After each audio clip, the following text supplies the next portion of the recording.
estou aqui, na verdade, quem deveria estar presidindo essa mesa seria o nosso presidente, Francis Bogossian, mas o Francis, infelizmente, pegou uma gripe aí muito forte, está de cama em casa e não vai poder comparecer aqui hoje. Então, eu estou com esse encargo aqui de dirigir os trabalhos aqui hoje. Sobre o debate, fiscalização de reformas em imóveis privados, como evitar a repetição de tragédias. O objetivo nosso aqui, nesse debate aqui especificamente, não será discutir as causas da ocorrência desse evento, desse infeliz, essa tragédia, né, com tantos mortos que nós lamentamos. E nosso entendimento aqui no Clube de Engenharia é que essas mortes não podem ser em vão, né? Elas têm que nos trazer ensinamentos e, por isso, nós estamos entendendo que mais importante do que discutir causas, do que ocorreu, vai ser nós propormos à cidade do Rio de Janeiro uma nova legislação que evite que essa tragédia volte a ocorrer. Então, nós estamos procurando chamar as entidades na área de engenharia, arquitetura, para debater junto conosco. Tenho o prazer aqui de convidar para a mesa o presidente do Conselho de Arquitetura e Urbanismo, o arquiteto Sidney Menezes.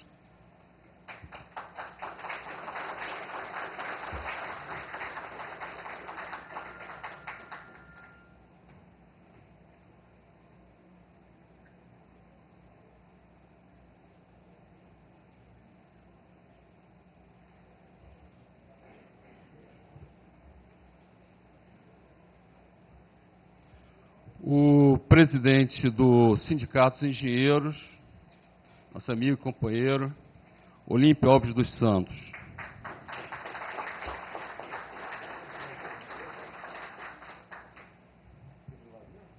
Fica aí, por favor.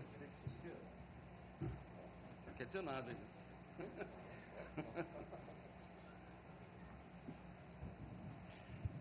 O vice-presidente do Instituto de Arquitetos do Brasil, o arquiteto Pedro da Luz.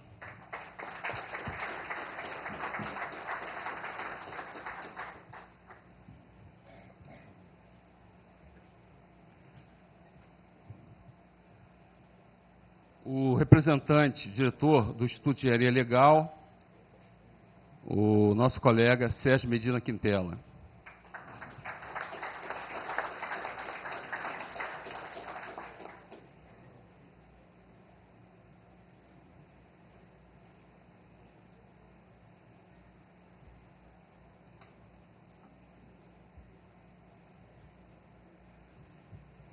Bom, infelizmente até o momento não chegou ainda o representante do CREA. Nós convidamos, né? Não tem nenhum representante aqui no momento. Vamos ver se o pessoal chega. Então, como eu estava dizendo, nós tivemos uma motivação também para a realização desse debate. O secretário de Urbanismo, Sérgio Dias, fez declarações públicas e nos convidou posteriormente para participar de uma comissão na qual esse assunto, essa questão uma nova legislação, né, para fiscalização de modificações de estruturas, melhor dizendo, modificações de imóveis privados, né, e como evitar a repetição dessas tragédias. Por esse motivo também, nós estamos realizando esse debate hoje aqui, porque, segundo declarações dele, outras entidades também serão convidadas, ou já foram convidadas, e nós gostaríamos de que houvesse um debate aqui, as entidades tivessem o mais claro possível o que propor, né? Então, para iniciar, sem mais delongas, eu gostaria de passar a palavra aqui para o presidente Sidney Menezes, do Conselho de Arquitetura e Urbanismo. Bom dia a todos. Em primeiro lugar, eu queria saudar e parabenizar a iniciativa do Clube de Engenharia por tentar atrair os profissionais envolvidos ao longo da sua vida profissional nessa questão específica que nós aqui vamos abordar, porque é fundamental que todos possamos caminhar no mesmo sentido e buscar a mesma alternativa. É importante dizer que aqui não deve ter nenhum tipo de disputa no sentido de defender essa ou aquela melhor proposta. O que nós precisamos fazer é numa unidade de trabalho profissional, tentar aperfeiçoar, melhorar, simplificar, modernizar a legislação edilícia e a legislação urbanística nos aspectos que nós vamos aqui abordar. Eu fico muito satisfeito quando vejo aqui nesse encontro profissionais super preparados, habilitados, gabaritados para discutir o tema, né? Vejo aqui o Antero Paraíba, Marcos Goitacás, o Tom, vejo aqui o nosso querido Heitor, não é? E quero destacar aqui a presença do arquiteto Celso Evaristo, que é o vice-presidente do Conselho de Arquitetura e Urbanismo e coordenador do grupo de trabalho que está exatamente discutindo a questão que envolve o acidente dos 3 prédios.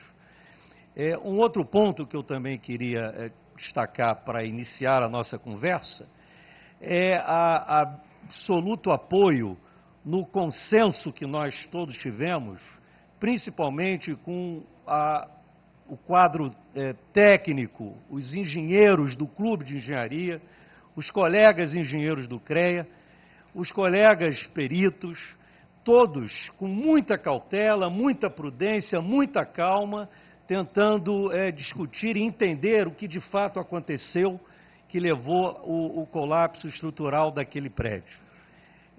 Todos nós sabemos que qualquer tipo de avaliação, naquele momento e ainda hoje, é uma avaliação absolutamente sem fundamento técnico suficiente para que a gente possa apontar o fator determinante daquele sinistro.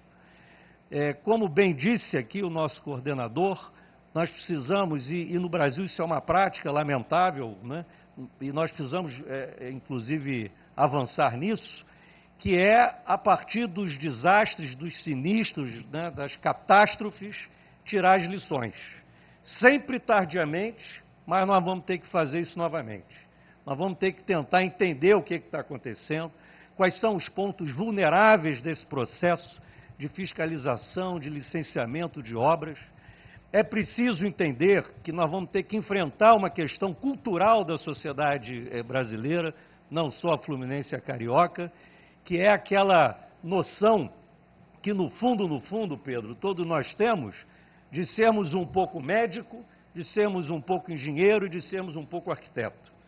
Quer dizer, essa questão cultural nós vamos ter que enfrentar e a população, a sociedade vai precisar entender que não dá mais para brincar com certas atividades, né, com certas atividades profissionais que resultam em possibilidades de catástrofes, como nós estamos verificando. Quer dizer, a participação de um profissional na área médica, por exemplo, é fundamental, porque, caso contrário, pode acontecer situações graves, consequentes e fatais. E na engenharia, na arquitetura, não é diferente. Uma reforma simples, média ou grande, não importa o tamanho da reforma, tem que ter necessariamente o acompanhamento do profissional que tem aquela atribuição técnica e é habilitado para exercer aquela atividade profissional. Tanto no campo dos engenheiros, engenheiro civil, engenheiro de estrutura, não é? Como também no campo dos arquitetos. Eu quero dizer que a nossa legislação hoje me parece absolutamente insuficiente, os mecanismos de controle e de fiscalização também me parecem insuficientes, e no âmbito dos conselhos, quer o de engenharia, que é o CREA, quer o dos arquitetos e urbanistas, que é o CAL, a questão da responsabilidade técnica também é insuficiente. Nós vamos precisar discutir isso e entender que os profissionais, tanto da engenharia como da arquitetura, precisam cumprir, antes de mais nada, a ética profissional. E não é possível dar assistência técnica em qualquer nível sem um processo de licenciamento, de legalização, sob o ponto de vista de todos nós, podermos ferir a nossa ética profissional enquanto engenheiro, enquanto arquiteto, enquanto profissional dessa área. Então, essa seria uma introdução para a gente depois avançar um pouquinho. Eu não queria e não quero me alongar. Muito obrigado. Bom, obrigado, Sidney. Vou passar a palavra para o presidente do Sindicato de Engenheiros, Olímpio Alves dos Santos.